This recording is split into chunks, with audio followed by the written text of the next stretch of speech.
మా గేదె అయితే ఈనిందండి. ఇంకా గేదె పాలతోటైతే జున్ను అయితే ప్రిపేర్ చేసుకుందాం.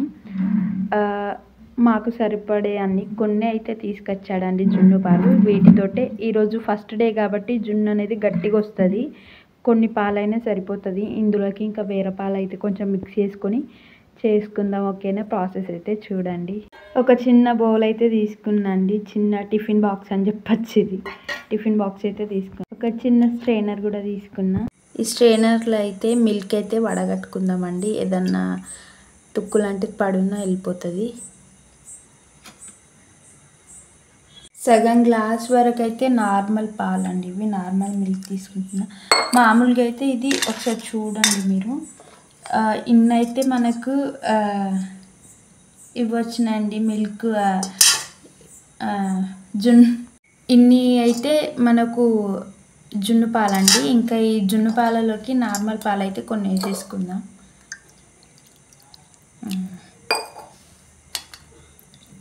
ఎందుకంటే ఈరోజు ఫస్ట్ డే కదా, చాలా గట్టిగా వస్తుంది. అందుకని కొంచెం నార్మల్ పాలు వేసుకుంటే మరీ మంచిది. అప్పుడు జ్యూసీగా చాలా బాగా వస్తుంది. అందుకని ఇందులోకి అయితే సరిపడేంత షుగర్ అయితే వేసుకుంటున్నాను. మనం కూడా వేసుకోవచ్చండి, కానీ నాకు ఇప్పుడు అవైలబుల్లో ఉంది షుగరే, అందుకే షుగర్ వేసుకుంటున్నాను. మీ టేస్ట్కి తగ్గట్టుగా మీరు వేసుకోండి. నా టేస్ట్కి తగ్గట్టుగా నేనైతే వేసుకుంటున్నాను అండి షుగరు. ఇంత పాలకు ఒక 4 టేబుల్ స్పూన్స్ ఆఫ్ షుగర్ అయితే పడుతుందండి. మామూలుగా చెప్పాలంటే ఒక 1/2 కప్పు షుగర్.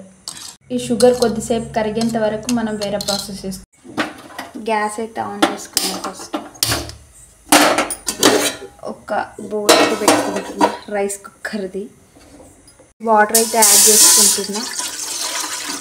ఈ వాటర్ హీట్ అయ్యేంత వరకు కప్పు పెట్టిద్దాం. వాటర్ కొద్దిగా హీట్ కాగానే లోపలైతే ఒక స్టాండ్ అయితే పెట్టేసుకుందాం. వాటర్ లైట్గా వేడి కాగానే ఇంకా అందులో అయితే పెట్టేసుకుందాం. నిదానంగా అయితే పెట్టేసుకుందాం.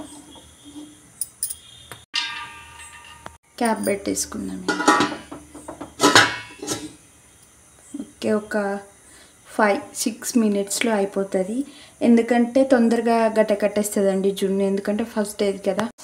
ఇది ఉడికిందా లేదని మనం ఒక నైఫ్ తీసుకొని ఇట్లా పెట్టి ఇట్లా తీస్తే చివర్లో అంటకపోతే చాలండి, ఇంకా ఉడికిపోయినట్టే. తీసేసుకుందాం. నేను 4 టైమ్స్ గుచ్చాను. లాస్ట్ టైం గుచ్చేటప్పుడు మీకు చూపించాను.